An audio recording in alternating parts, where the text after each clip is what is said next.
Bonjour à tous, alors aujourd'hui je vais vous montrer comment faire des petites boîtes triangulaires pour y mettre des petits bonbons à l'intérieur. Donc il y a deux versions, il y a cette version-ci qui se ferme avec le petit message qui sert de bloqueur entre guillemets pour refermer la boîte, et une autre où normalement il faut mettre des aimants de chaque côté. Et là vous remarquerez que j'ai pas coupé les onglets, mais je trouve que c'est quand même plus joli en coupant le bord des onglets. Donc ça c'était mon deuxième prototype, donc que j'améliorais. Donc voilà déjà, mais je pense que le mieux c'est, si vous n'avez pas d'aimant, donc j'avais mis un petit nœud aussi, si vous n'avez pas d'aimant, le mieux c'est de coller un petit message que vous mettrez avec des mousses 3D pour pouvoir bloquer votre rabat. Donc nous allons en faire une autre, donc celle-ci sur le thème de Noël.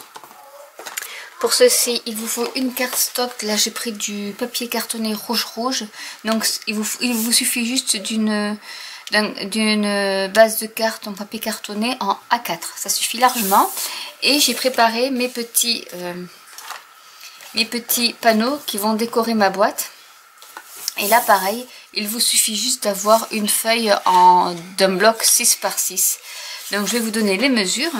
Donc pour le papier cartonné, il vous faut un papier qui mesure 9 inches 3/4 sur 7 inches. Pour les petits papiers décorés, donc là ça fait partie du bloc de papier en 15 sur 15 du catalogue automne-hiver 2017, et c'est donc Noël matelassé. Vous avez tous les papiers, j'avais fait une petite revue dessus, façon quilting. Voilà, donc vous pouvez vous aller voir ma vidéo où je parle de ce papier.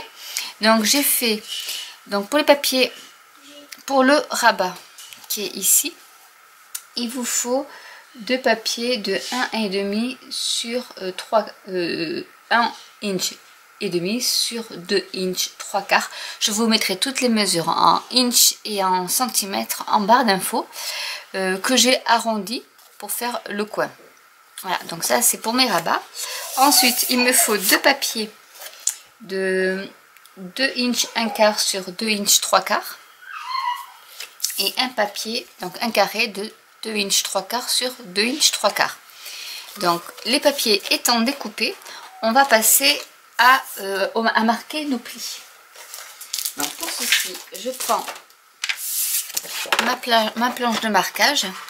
On va commencer par on va le mettre en position paysage pour que ça soit plus simple. Donc position paysage, pardon.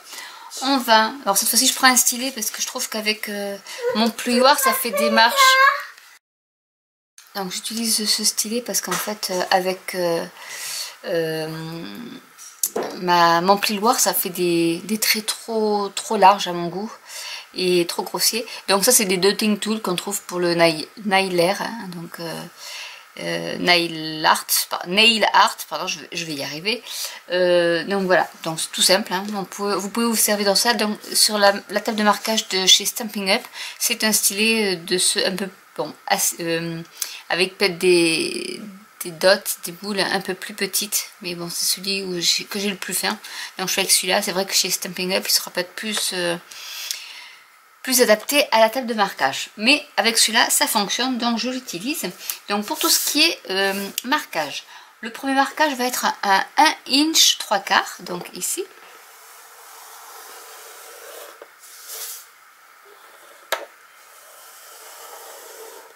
Ensuite à 4 1/4 et un autre à 7 1/4. Donc ne vous inquiétez pas, je vous mettrai tout en système métrique en barre d'infos ou sur mon blog. Si vous voulez aller voir sur mon blog, j'explique aussi tout ce qu'il faut, les fournitures, etc. Donc sur notre papier position paysage, il faut marquer à 2 inches et à 5 inches. Voilà, donc là on a fini pour marquer notre petit papier. Alors maintenant il va falloir découper et voir où sont nos... le plus facile pour quand on fait une boîte, quand vraiment on n'a pas de tuto ou autre, le plus facile c'est de regarder les lignes de marquage que nous avons et de repérer où est la base de la boîte. Donc la base de la boîte en fait elle est ici. Donc ce qui veut dire qu'il faut que je garde juste ces deux onglets. Et cela, je peux donc enlever tout cela. Donc c'est ce qu'on va faire. Je vais donc enlever cet onglet là.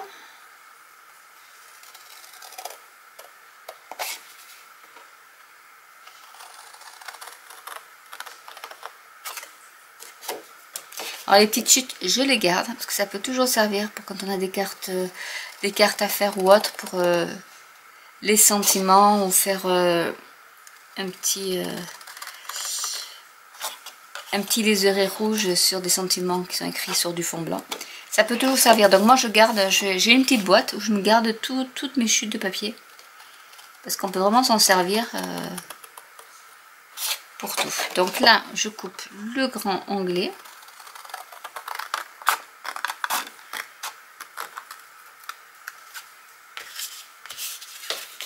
Hop.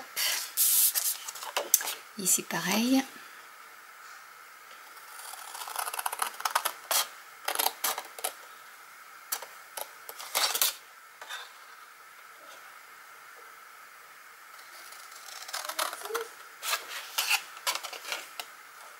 Voilà, donc ça je me le mets de côté.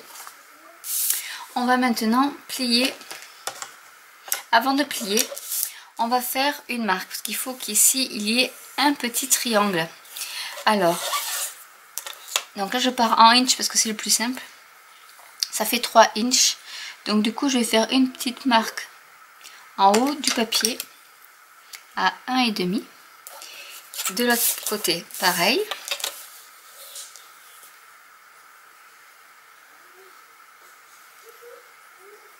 Voilà, et je vais plier, cette fois-ci, je vais marquer, et cette fois-ci avec mon plioir, je vais marquer les bords. Donc si vous n'avez pas même de table de marquage, vous pouvez le faire tout simplement directement sur la table. Des fois en scrap on utilise beaucoup de matériel, mais il y a des alternatives pour mais quand on débute et qu'on n'a pas trop les moyens. Moi ça fait depuis 2004, donc du coup j'ai accumulé pas mal de matériel, mais quand on n'a pas vraiment matériel, qu'on débute et on ne sait pas trop si ça va nous plaire, de toute manière, une règle et un plioir. Bon, il faut un bon plioir, ça c'est un plioir en os ou bone folder en anglais, et ça marche super bien. Donc ce que je vais faire aussi avant de plier, donc on a ici la boîte, on va la mettre comme ça. La boîte, ça c'est donc la base de la boîte avec ici le côté, et ici vous avez le côté arrière avec le rabat. Donc ce rabat, je vais, la règle je n'ai plus besoin, le rabat je vais donc arrondir les coins pour que ça fasse plus joli. J'aime bien arrondir les coins de mes boîtes, ça fait moins abrupt on va dire. Voilà, donc là pareil, pas besoin d'acheter des perforatrices spéciales coin. Si vous avez les enveloppes, désolé pour la moto, si vous avez des enveloppes punchboard ou autre, il y a toujours chez Memory Keeper, c'est toujours une perforatrice qui est arrondie, donc pas la peine d'acheter d'autres perforatrices alors que vous avez déjà tout dans d'autres matériels. C'est la petite astuce aussi. Et là on va plier donc toutes les marques de pliage, donc même celle-ci,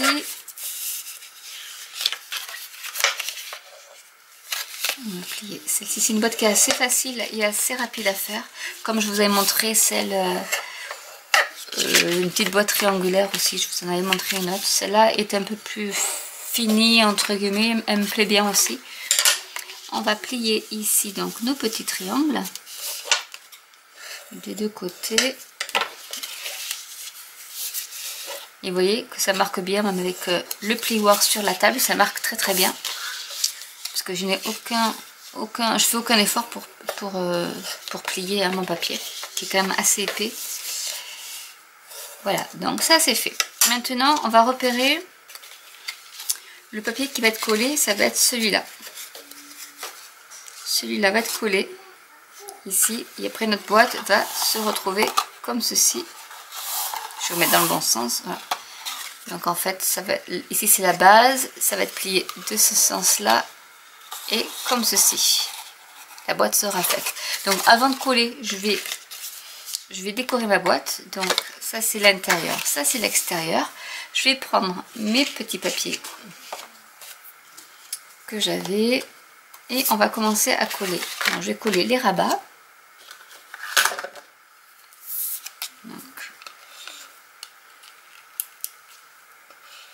avec ça qui ne veut pas marcher. Non, il marche une fois sur deux, c'est un peu pénible. Mais il veut pas.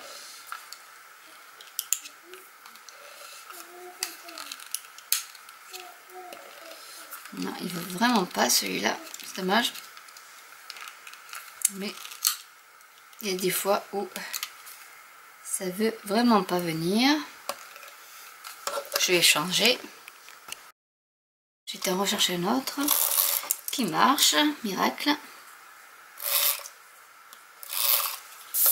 Donc on va ajuster notre petit panneau. Donc de l'autre côté on fait pareil, c'est pour le rabat.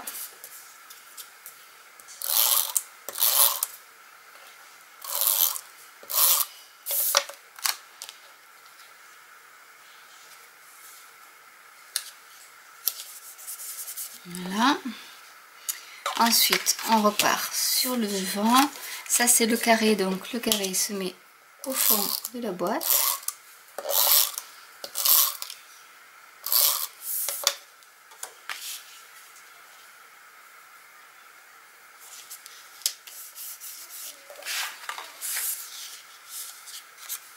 Ici on va mettre celui-là.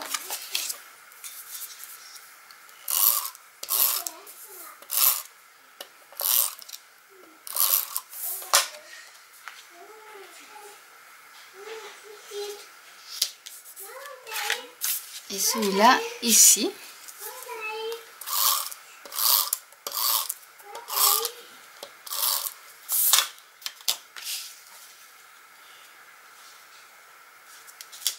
Voilà, comme ça notre boîte est décorée.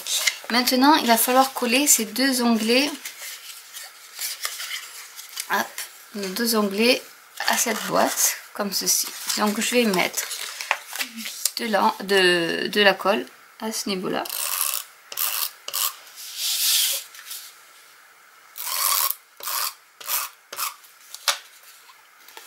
Et on va joindre les côtés bord à bord.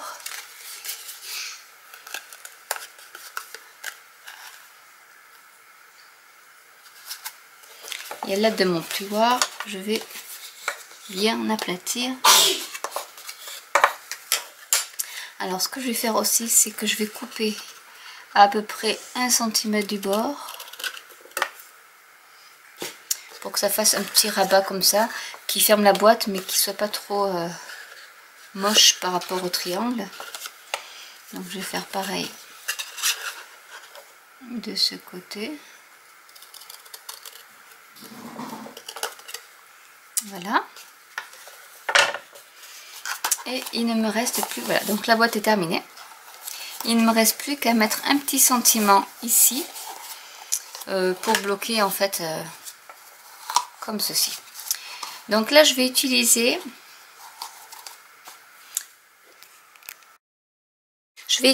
donc le set de tampons Beauté de Lorient où il y a marqué 1000 merci comme ici.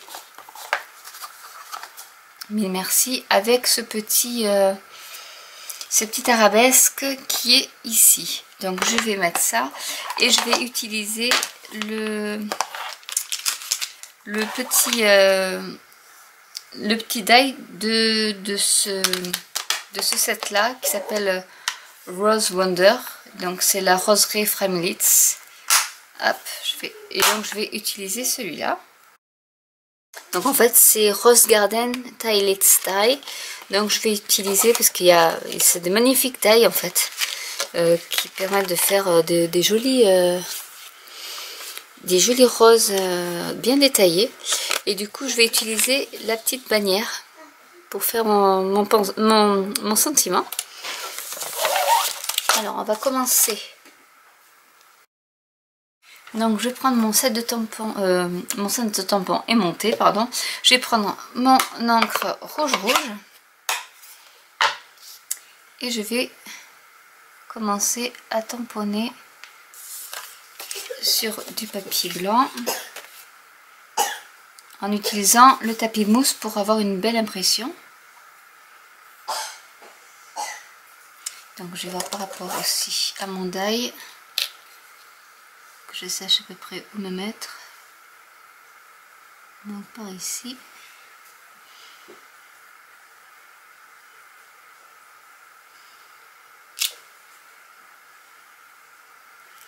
Je vais enlever mon mille merci et je vais donc tamponner l'autre partie.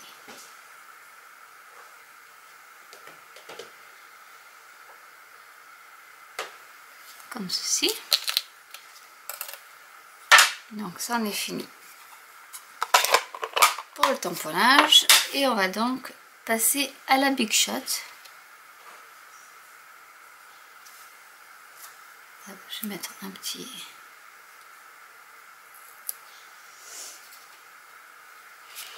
Donc je passe à la Big Shot. Donc voilà, ma petite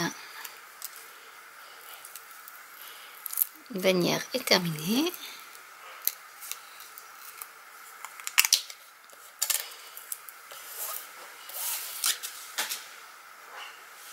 Il ne me reste plus qu'à la coller sur ma boîte. Donc je vais utiliser, maintenant que ma petite étiquette est faite, des Dimensional. Je vais en prendre deux que je vais mettre donc en bas dans le coin.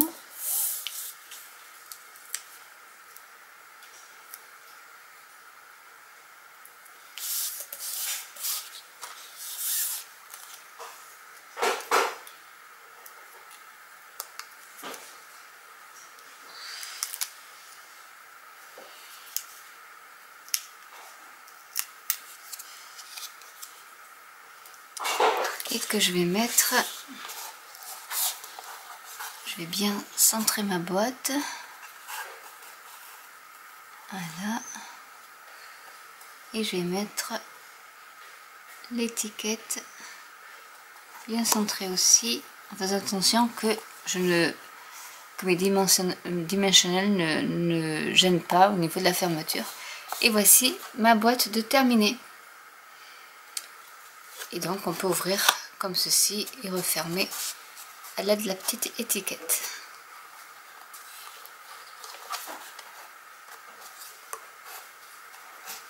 Voilà. Tout simplement. Voilà, j'espère que ce tuto vous aura plu. Je vous montre les trois petites boîtes, donc les deux avec la version qui se ferme avec la petite étiquette et l'autre normalement avec un petit nœud et qui se fermerait avec un aimant. Donc j'espère que ce tuto vous aura plu. N'hésitez pas à me laisser des commentaires si vous avez des questions et je vous dis à bientôt pour une nouvelle vidéo. Bye!